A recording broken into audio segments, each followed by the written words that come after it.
एक ऐसी दुनिया जहां तुम रोज खबरें देखते हो, कहीं युद्ध चल रहा है, कहीं लोगों के पास खाने के लिए राशन नहीं है, कहीं तेल की कमी से पूरी अर्थव्यवस्था हिल रही है। और उसी वक्त उसी दुनिया में कुछ लोग ऐसे भी हैं जो हर मिनट करोड़ों कमा रहे हैं। अजीब लगता है ना, क्योंकि हमें बचपन से सिखाया गया है कि संकट सबको नुकसान देता है, लेकिन सच तो ये है कि संकट कुछ लोगों के लिए सबसे बड़ा मौका बन जाता है। और सबसे चौंकाने वाली बात यह है कि ये लोग नेता नहीं हैं, ये बड़े बड़े उद्योगपति भी नहीं हैं। ये हैं वो छुपे हुए खिलाड़ी जो दुनिया के असली संसाधनों का सौदा करते हैं। नमस्कार दोस्तों, आप सभी का स्वागत है बुक्ड इन्वेस्टर पर। आज हम बात करने वाले हैं एक ऐसी किताब की जो आपकी सोच को अंदर तक हिला देगी। द वर्ल्ड फॉर सेल लिखी है हावियर ब्लास और जैक फार्ची ने। ये कोई आम बिजनेस की किताब नहीं है, ये उस दुनिया का सच दिखाती है जिसे आम लोग कभी देख ही नहीं पाते। इस वीडियो में आप 4 बड़ी चीजें सीखने वाले हैं। कैसे कुछ लोग युद्ध और संकट से पैसा बनाते हैं, कैसे सरकारें भी इन ट्रेडर्स पर निर्भर हो जाती हैं, कैसे जानकारी सबसे बड़ा हथियार बन जाती है, और सबसे जरूरी, कैसे आप इस पूरे सिस्टम को समझकर अपनी सोच को बदल सकते हैं। और अगर आप इस वीडियो को अंत तक देखते हैं तो आपको एक ऐसा नजरिया मिलेगा जिससे आप पैसे और बाजार को बिल्कुल नए तरीके से समझ पाएंगे। तो अगर आप सच में इस सिस्टम को समझना चाहते हैं तो अभी बुक्ड इन्वेस्टर परिवार का हिस्सा बन जाओ। अब कहानी शुरू होती है 1970 के दशक से, जब पूरी दुनिया तेल के संकट से जूझ रही थी। पेट्रोल पंप पर लंबी लंबी लाइनें लगी थीं, लोग घबराए हुए थे, देशों की अर्थव्यवस्था डगमगा रही थी। हर किसी को लग रहा था कि अब सब खत्म होने वाला है। लेकिन इसी अराजकता के बीच कुछ लोग चुपचाप अपने दिमाग से खेल रहे थे। वो तेल को एक जगह से दूसरी जगह ले जा रहे थे, सही समय पर खरीद रहे थे, सही समय पर बेच रहे थे। जहां पूरी दुनिया डर में डूबी थी, वहीं ये लोग गणना कर रहे थे। जहां लोगों को समस्या दिख रही थी, वहां ये लोग अवसर देख रहे थे।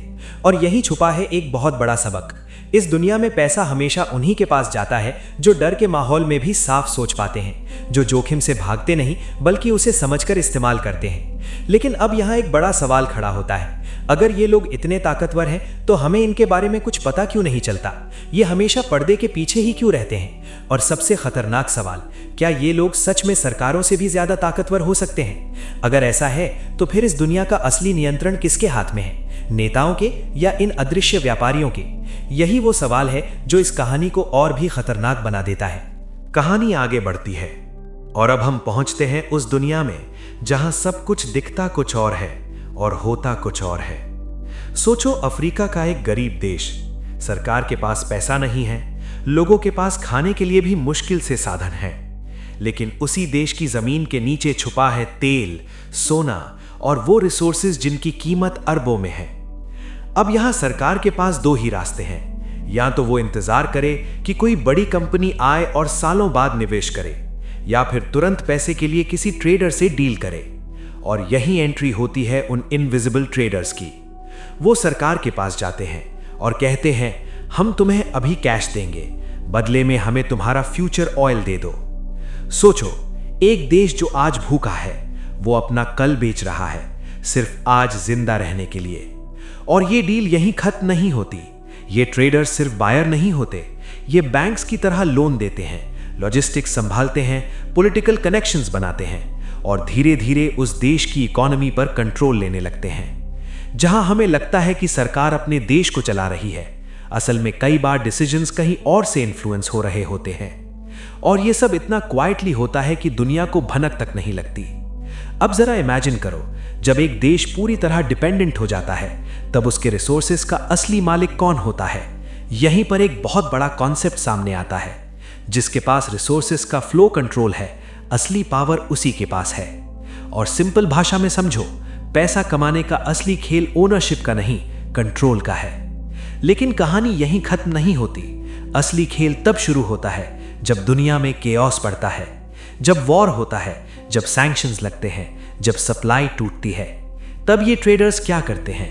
क्या वो भी बाकी दुनिया की तरह डरते हैं, या फिर ये वही मोमेंट होता है जब ये सबसे ज्यादा पावरफुल बन जाते हैं? और अगर केओस ही इनका सबसे बड़ा मौका है, तो क्या इसका मतलब यह है कि दुनिया का हर क्राइसिस किसी के लिए प्लान्ड अपॉर्चुनिटी भी हो सकता है?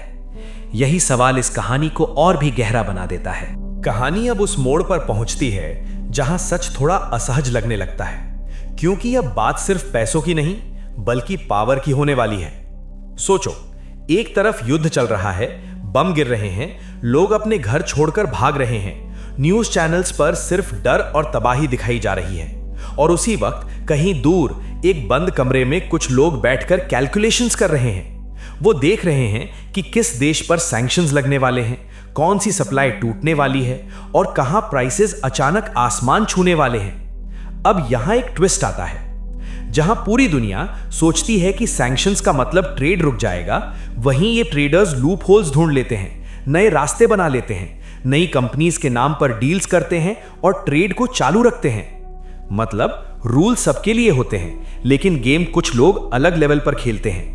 और यहीं एक डेंजरस रियलाइजेशन होता है। दुनिया में हमेशा वही जीतता है जो सिस्टम को फॉलो नहीं करता, बल्कि सिस्टम को समझकर उसे बेंड करना जानता है। अब इमेजिन करो, जब ऑयल सप्लाई रुकती है, प्राइसेस बढ़ते हैं और पैनिक फैलता है, तब ये ट्रेडर्स पहले से तैयार होते हैं। उनके पास ऑलरेडी स्टॉक होता है, उनके पास सही इंफॉर्मेशन होती है, और जैसे ही मार्केट एक्सप्लोड होता है, वो मैसिव प्रॉफिट बना लेते हैं।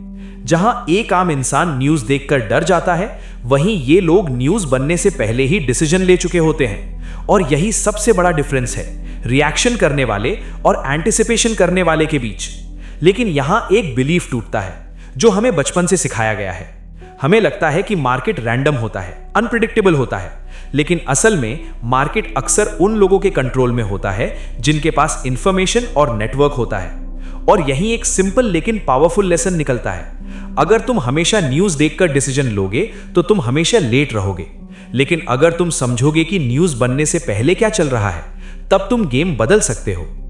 अब सवाल ये उठता है, अगर ये ट्रेडर्स इतना सब पहले से जान लेते हैं, अगर इनके पास इतनी पावर है, तो क्या ये सिर्फ मौके का फायदा उठा रहे हैं, या फिर कहीं ना कहीं ये खुद ही वो मौके क्रिएट भी कर रहे हैं?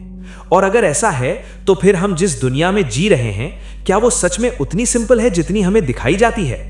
यही सवाल इस कहानी को और भी गहरा और खतरनाक बना देता है। कहानी अब उस मोड़ पर आ चुकी है जहां सिर्फ दिमाग नहीं, दिल भी भारी होने लगता है, क्योंकि अब हम नंबर्स और डील से निकलकर इंसानों की असली जिंदगी में प्रवेश कर रहे हैं। सोचो, एक छोटा सा परिवार एक गरीब देश में रहता है। पिता रोज मेहनत करता है, माँ अपने बच्चों को जैसे तैसे खाना खिलाती है, और अचानक उस देश में तेल की कीमत बढ़ जाती है, राशन महंगा हो जाता है और उनके लिए जीना मुश्किल हो जाता है। उनके लिए ये सिर्फ एक इकोनॉमिक प्रॉब्लम नहीं है, ये उनकी रोज की लड़ाई है, सर्वाइवल की लड़ाई। लेकिन उसी वक्त, उसी क्राइसिस के कारण कहीं दूर बैठे कुछ लोग अपने प्रॉफिट्स कैलकुलेट कर रहे होते हैं। उनके लिए ये सिर्फ नंबर्स हैं, ग्राफ्स हैं।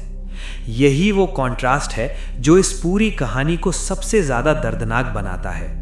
जहां एक तरफ किसी के लिए ये क्राइसिस जिंदगी और मौत का सवाल है, वहीं दूसरी तरफ किसी के लिए ये लाइफ टाइम अपॉर्चुनिटी है।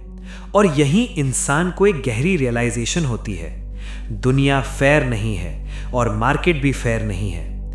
ये कोई मॉरल स्टोरी नहीं है जहां अच्छा करने वालों को रिवॉर्ड मिलता है। ये एक सिस्टम है जहां जो समझदार है, जो इंफॉर्मेशन और कंट्रोल रखता है, वही जीतता है। और ये बात सुनने में शायद थोड़ी हार्श लगे, लेकिन यही सच्चाई है। अब एक पल के लिए खुद को उस इंसान की जगह रखो जो हर दिन स्ट्रगल कर रहा है, और फिर खुद को उस ट्रेडर की जगह रखो जो उसी स्ट्रगल से प्रॉफिट बना रहा है। तुम क्या बनना चाहोगे? वो जो सिचुएशन का शिकार है, या वो जो सिचुएशन को समझकर उसे अपने फेवर में यूज करता है? यहीं इस कहानी का सबसे पावरफुल मोमेंट आता है, क्योंकि अब ये सिर्फ नॉलेज नहीं रहा, ये एक डिसीजन बन गया है। और यहीं से माइंडसेट बदलना शुरू होता है। या तो तुम दुनिया को जैसा है वैसा एक्सेप्ट करोगे, या फिर उसे समझकर अपने रूल्स बनाओगे। लेकिन रुकिए, कहानी अभी पूरी नहीं हुई है। अगर ये सिस्टम इतना अनफेयर है, तो क्या एक आम इंसान इसके अंदर अपने लिए जगह बना सकता है? क्या बिना पावर और कनेक्शंस के कोई इस गेम को समझकर जीत सकता है? और अगर हां, तो कैसे? यही वो सवाल है जिसका जवाब तुम्हारी पूरी फाइनेंशियल जर्नी बदल सकता है। जहां सिर्फ सच जानना काफी नहीं है, अब सवाल है तुम इस सच का क्या करोगे? क्योंकि अगर दुनिया का गेम कंट्रोल, इंफॉर्मेशन और टाइमिंग पर चलता है, तो क्या एक आम इंसान भी इस गेम को अपने फेवर में खेल सकता है? सोचो, एक इंसान जो हर दिन न्यूज़ देखकर इन्वेस्ट करता है, मार्केट गिरता है तो डर जाता है, बढ़ता है तो लालच में आ जाता है, वो हमेशा रिएक्शन देता है। और दूसरी तरफ एक इंसान जो शांत बैठकर पैटर्न समझता है। वो देखता है कि किस सेक्टर में डिमांड बढ़ने वाली है, कौन सी चीज फ्यूचर में स्कैर्स होने वाली है। वो नॉइस को इग्नोर करता है और सही समय का इंतजार करता है। अब फर्क साफ है, एक इंसान मार्केट के पीछे भाग रहा है और दूसरा इंसान मार्केट को समझकर आगे चल रहा है। यही इस कहानी का सबसे प्रैक्टिकल लेसन निकलता है। पैसा कमाने के लिए तुम्हें सबसे पहले यह समझना होगा कि दुनिया कैसे चल रही है, सिर्फ चार्ट्स नहीं बल्कि रियल वर्ल्ड डायनामिक्स। जब कहीं वॉर होता है तो सिर्फ न्यूज मत देखो, ये समझो कि किस कमोडिटी पर असर पड़ेगा। जब कहीं शॉर्टेज होता है तो पैनिक मत करो, ये सोचो कि डिमांड सप्लाई कैसे शिफ्ट होगी। यही वही सोच है जो ट्रेडर्स को अलग बनाती है। अब एक छोटा सा शिफ्ट इमेजिन करो। अगर तुम हर डिसीजन इमोशन से नहीं बल्कि अंडरस्टैंडिंग से लोगे, अगर तुम शॉर्ट टर्म नॉइस के बजाय लॉन्ग टर्म पैटर्न पर फोकस करोगे, तो धीरे धीरे तुम भी उसी गेम को समझने लगोगे जो ये इनविजिबल ट्रेडर्स खेलते हैं। लेकिन यहां एक कैच है, ये गेम आसान नहीं है। ये पेशेंस मांगता है, ये डिसिप्लिन मांगता है और सबसे ज्यादा ये माइंडसेट मांगता है, क्योंकि ज्यादातर लोग नॉलेज होने के बाद भी एक्शन नहीं लेते और यही लोग पीछे रह जाते हैं। तो सवाल अब ये नहीं है कि सिस्टम कैसा है, सवाल ये है कि तुम उस सिस्टम में कैसे बिहेव करते हो। क्या तुम भीड़ के साथ भागोगे या खुद का रास्ता बनाओगे? लेकिन कहानी अभी और गहरी होने वाली है, क्योंकि जो दिख रहा है वो सिर्फ सरफेस है। असल ट्रुथ तो वो है जो ज्यादातर लोग देख ही नहीं पाते, और अगर तुमने वो समझ लिया तो तुम्हारी पूरी फाइनेंशियल थिंकिंग हमेशा के लिए बदल सकती है। कहानी अब उस परत तक पहुंच चुकी है जिसे ज्यादातर लोग कभी देख ही नहीं पाते, क्योंकि ये वो जगह है जहां खेल खुलकर नहीं बल्कि चुपचाप खेला जाता है। सोचो, एक बड़ा डील होने वाला है, किसी देश में अचानक पॉलिटिकल चेंज आने वाला है, कहीं सप्लाई रुकने वाली है। ये खबर अभी न्यूज में नहीं आई है, लेकिन कुछ लोगों को ये पहले से पता है। वो क्वाइटली अपनी पोजीशन ले रहे हैं, स्टॉक्स खरीद रहे हैं, कमोडिटीज अक्यूमुलेट कर रहे हैं और दुनिया को अभी कुछ पता भी नहीं है। फिर कुछ दिनों बाद वही खबर हेडलाइंस बनती है, मार्केट अचानक हिलता है, लोग पैनिक में डिसीजन लेते हैं और तब वो लोग प्रॉफिट बुक कर लेते हैं। यही है वो हिडन ट्रूथ। दुनिया में सबसे ज्यादा पैसा इंफॉर्मेशन से बनता है, लेकिन सिर्फ इंफॉर्मेशन से नहीं, सही समय पर सही एक्शन लेने से। और यही वो चीज है जो आम इंसान मिस कर देता है। हम सोचते हैं कि नॉलेज ही पावर है, लेकिन असल में अप्लाइड नॉलेज ही रियल पावर है। अब इमेजिन करो, अगर तुम्हें पता हो कि फ्यूचर में कौन सी चीज की डिमांड बढ़ेगी, अगर तुम्हें समझ आ जाए कि दुनिया किस डायरेक्शन में जा रही है, तो तुम्हें हर बार परफेक्ट डिसीजन लेने की जरूरत नहीं पड़ेगी। तुम सिर्फ सही डायरेक्शन में रहकर भी जीत सकते हो। लेकिन यहां एक और डीप लेयर है। ये ट्रेडर्स सिर्फ इंफॉर्मेशन नहीं यूज करते, ये रिलेशनशिप्स बनाते हैं, नेटवर्क बनाते हैं, क्योंकि कई बार डील डेटा से नहीं कनेक्शन से होती है।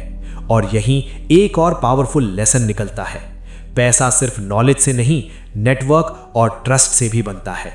लेकिन सबसे बड़ी गलती जो लोग करते हैं वो ये है कि वो सिर्फ सरफेस देखते हैं। उन्हें लगता है कि मार्केट सिर्फ डिमांड सप्लाई से चलता है, लेकिन असल में मार्केट इमोशंस, पॉलिटिक्स, पावर और इंफॉर्मेशन के कॉम्बिनेशन से चलता है। और जो ये समझ जाता है वो गेम को अलग लेवल पर खेलने लगता है। अब सवाल ये उठता है, अगर इतना कुछ हिडन है, अगर इतना कुछ पर्दे के पीछे होता है, तो क्या हम सच में मार्केट को समझ पा रहे हैं या फिर हम सिर्फ उसका एक छोटा सा हिस्सा ही देख रहे हैं? और अगर हम अधूरी तस्वीर देखकर डिसीजन ले रहे हैं, तो क्या हम कभी सच में जीत सकते हैं? यही रियलाइजेशन इस कहानी को और भी पावरफुल बना देता है। कहानी अब उस जगह पहुंच चुकी है जहां चीजें सिर्फ मार्केट या माइंडसेट की नहीं बल्कि पावर और कंट्रोल की हो जाती हैं। सोचो, जब किसी देश पर सैंक्शंस लगते हैं, पूरी दुनिया ऑफिशियली कहती है अब इस देश के साथ ट्रेड बंद। लेकिन क्या सच में ट्रेड रुक जाता है? नहीं, यहीं असली खेल शुरू होता है। ये ट्रेडर्स नए रास्ते ढूंढ लेते हैं, नई कंपनीज के नाम से डील्स करते हैं, शिपिंग रूट्स बदल देते हैं और वही ऑयल, वही रिसोर्सेज चुपचाप दूसरी कंट्रीज तक पहुंच जाते हैं। मतलब दुनिया के रूल्स ऊपर से कुछ और होते हैं और नीचे से गेम कुछ और खेला जा रहा होता है। और यहीं एक डेंजरस ट्रूथ सामने आता है, ग्लोबल सिस्टम उतना ट्रांसपेरेंट नहीं है जितना हमें दिखाया जाता है। कई बार गवर्नमेंट्स खुद इनडायरेक्टली इन ट्रेडर्स पर डिपेंड होती हैं, क्योंकि जब क्राइसिस आता है, जब अर्जेंट सप्लाई चाहिए होती है, तो ऑफिशियल सिस्टम स्लो पड़ जाता है और तब ये ट्रेडर्स इंस्टेंट सोल्यूशन बन जाते हैं। अब इमेजिन करो, अगर किसी कंट्री की एनर्जी सप्लाई किसी ट्रेडर के कंट्रोल में हो, तो असली पावर किसके पास है? यही रियलाइजेशन इस कहानी को और भी इंटेंस बना देता है। ये सिर्फ बाइंग सेलिंग का खेल नहीं है, ये इन्फ्लुएंस का खेल है, ये एक्सेस का खेल है, और सबसे बड़ी बात, ये वो पावर है जो दिखाई नहीं देती, लेकिन हर डिसीजन को क्वाइटली शेप करती है। अब सवाल और भी गहरा हो जाता है।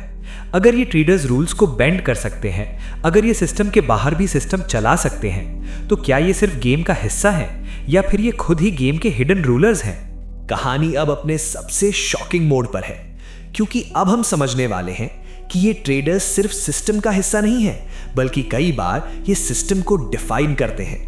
सोचो, जब 2008 फाइनेंशियल क्राइसिस आया, जब पूरी दुनिया कोलैप्स के डर में थी, बैंक्स गिर रहे थे, इकोनॉमीज हिल रही थी, लेकिन उसी टाइम कुछ कमोडिटी ट्रेडिंग फर्म्स ने रिकॉर्ड प्रॉफिट्स बनाए। क्यों? क्योंकि जब बाकी लोग कोलैप्स देख रहे थे, ये लोग वॉलेटिलिटी देख रहे थे। जहां दुनिया अनसर्टेनिटी से डर रही थी, ये लोग उसी अनसर्टेनिटी को ट्रेड कर रहे थे। और यही इस बुक का सबसे पावरफुल इंसाइट है। क्राइसिस सबके लिए खतरा नहीं होता, कुछ लोगों के लिए वो सबसे बड़ा अवसर होता है। अब एक और शॉकिंग लेयर समझो। ये ट्रेडर्स मीडिया में रेयरली दिखते हैं, ये इंटरव्यूज नहीं देते, लेकिन इनके पास प्राइवेट जेट्स हैं, $billion डील्स हैं, और सबसे इंपॉर्टेंट, इनके पास वो एक्सेस है जो किसी आम बिजनेसमैन के पास नहीं होता।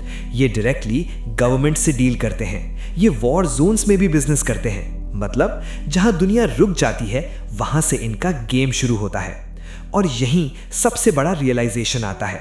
रियल वर्ल्ड में पावर हमेशा विजिबल नहीं होती, सबसे ज्यादा पावर अक्सर इनविजिबल होती है। अब खुद से एक सवाल पूछो, तुम जिस दुनिया को न्यूज और हेडलाइन से समझते हो, क्या वो पूरी सच्चाई है, या फिर असली गेम कहीं और चल रहा है, जहां रूल्स अलग हैं और प्लेयर्स भी? और अगर तुम उस हिडन गेम को समझ जाओ, तो क्या तुम भी दुनिया को एक अलग लेवल पे देख पाओगे? यही वो सोच है जो तुम्हें भीड़ से अलग बनाती है। लेकिन अब सबसे जरूरी स्टेप बाकी है। कैसे ये सारी बातें एक साथ जुड़ती हैं और तुम्हें एक क्लियर अंडरस्टैंडिंग देती हैं। कहानी अब अपने उस पड़ाव पे पहुंच चुकी है जहां सारे टुकड़े धीरे धीरे जुड़ने लगते हैं, और जो अब तक अलग अलग दिख रहा था, वो एक पूरा सिस्टम बनकर सामने आता है। अब तक हमने देखा कैसे क्राइसिस में ट्रेडर्स प्रॉफिट बनाते हैं, कैसे गवर्नमेंट्स भी कई बार उन पर डिपेंड हो जाती हैं, कैसे इंफॉर्मेशन और एक्सेस उन्हें पावरफुल बनाते हैं। लेकिन असली समझ यहां आती है। ये सब अलग अलग घटनाएं नहीं हैं, ये एक इंटरकनेक्टेड सिस्टम है। सोचो, एक कंट्री में वॉर होता है, उससे ऑयल सप्लाई डिस्टर्ब होती है, ऑयल की कीमत बढ़ती है, ट्रांसपोर्ट महंगा हो जाता है, ट्रांसपोर्ट महंगा होता है तो फूड प्राइसेस बढ़ते हैं, फूड प्राइसेस बढ़ते हैं तो गरीब और गरीब हो जाता है। और इसी चेन के बीच कहीं ना कहीं एक ट्रेडर बैठा है जो इस पूरी चेन को समझ रहा है, जो पहले से पोजीशन ले चुका है, और जैसे जैसे ये इवेंट्स अनफोल्ड होते हैं, वो प्रॉफिट निकाल रहा है। यही है सिस्टम थिंकिंग। दुनिया आइसोलेटेड इवेंट से नहीं, इंटरकनेक्टेड चेन से चलती है, और जो इस चेन को समझ लेता है, वो सिर्फ एक डिसीजन नहीं, पूरे सिस्टम को प्रिडिक्ट करने लगता है। अब इमेजिन करो, अगर तुम सिर्फ स्टॉक प्राइस नहीं, बल्कि उसके पीछे की पूरी स्टोरी समझो कि कौन सी कंट्री इन्वॉल्व्ड है, कौन सी कमोडिटी अफेक्ट होगी, कौन सा सेक्टर इंपैक्ट में आएगा, तो तुम्हारे डिसीजंस ऑटोमेटिक स्ट्रांग हो जाएंगे। यही इस पूरी किताब का प्रैक्टिकल एसेंस है। मार्केट को समझना है तो नंबर्स से आगे देखो, रियल वर्ल्ड डायनामिक्स को समझो। अब एक और डीप क्लैरिटी आती है। ये ट्रेडर्स लकी नहीं होते, ये प्रिपेयर्ड होते हैं। ये हर इवेंट को आइसोलेटेड नहीं देखते, ये पैटर्न्स और कनेक्शंस को देखते हैं, और यही उन्हें बाकी लोगों से अलग बनाता है। अब सवाल ये नहीं है कि ये ट्रेडर्स क्या कर रहे हैं, सवाल ये है, क्या तुम भी अब दुनिया को उसी नजर से देख पा रहे हो? क्या अब तुम्हें समझ आ रहा है कि न्यूज सिर्फ सरफेस है और उसके नीचे एक पूरा सिस्टम चल रहा है? और अगर तुमने ये समझ लिया, तो तुम भी धीरे धीरे रिएक्ट करने वाले नहीं, समझकर डिसीजन लेने वाले बन जाओगे। लेकिन अब आखिरी स्टेप बाकी है, एक ऐसा मोमेंट जहां ये पूरी कहानी तुम्हें एक डिसीजन लेने पर मजबूर करेगी कि तुम इस सिस्टम में क्या बनना चाहते हो, एक स्पेक्टेटर या एक अवेयर प्लेयर। कहानी अब अपने आखिरी मोड़ पर है, और अब सवाल किताब का नहीं, तुम्हारा है। सोचो, शुरुआत में हमने क्या देखा था? एक ऐसी दुनिया जहां क्राइसिस था, डर था, अनसर्टेनिटी थी। और उसी दुनिया में कुछ लोग क्वाइटली प्रॉफिट बना रहे थे। फिर हमने देखा कैसे ट्रेडर्स वॉर्स और शॉर्टेजेस को अपॉर्चुनिटी में बदलते हैं, कैसे गवर्नमेंट्स भी कई बार उन पर डिपेंड हो जाती हैं, कैसे इंफॉर्मेशन नेटवर्क और एक्सेस उन्हें इनविजिबल पावर दे देता है। और फिर धीरे धीरे हमने ये समझा कि ये सब रैंडम नहीं है, ये एक सिस्टम है, एक ऐसा सिस्टम जहां जो समझता है वो आगे बढ़ता है और जो सिर्फ रिएक्ट करता है वो पीछे रह जाता है। अब एक पल के लिए रुककर खुद से पूछो, जब अगली बार दुनिया में कोई क्राइसिस आएगा, जब न्यूज में डर फैलाया जाएगा, तब तुम क्या करोगे? क्या तुम भीड़ का हिस्सा बनकर पैनिक करोगे या फिर रुककर समझोगे कि इस सिचुएशन में अपॉर्चुनिटी कहां छुपी है? क्योंकि यही वो मोमेंट होता है जो तुम्हारी पूरी लाइफ की डायरेक्शन तय करता है।